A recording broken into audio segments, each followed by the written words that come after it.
यानंतर पुढची बातमी आहे उद्धव ठाकरेंनी भाजपावर केलेल्या टीकेसंदर्भात। भाडोत्री जनता पक्षानं गद्दारीनं सरकार पाडल्याची टीका उद्धव ठाकरेंनी केली आहे। निवडणुकीच्या पार्श्वभूमीवर महाराष्ट्रात पैशाचा पाऊस पडेल, मात्र महाराष्ट्राच्या भूमीत आता गद्दारीचा कोंब उगवणार नाही असं उद्धव ठाकरे म्हणाले।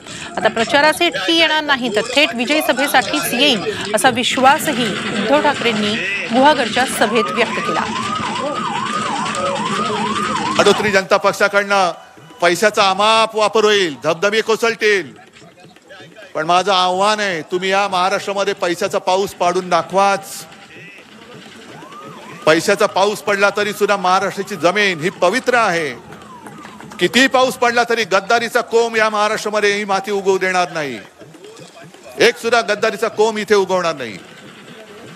आणि त्याच करता उद्याची जी निवडणूक आहे, भास्करराव तुम्ही बोललात की प्रचाराला येऊ नका, ठीक आहे, तुमचं वचन मी पाळलं, मी प्रचाराला येणार नाही, पण आपल्या विजयाच्या अनंत गीतेंच्या विजयाच्या मिरवणुकीला म्हणण्यापेक्षा सभेला मी येणारच।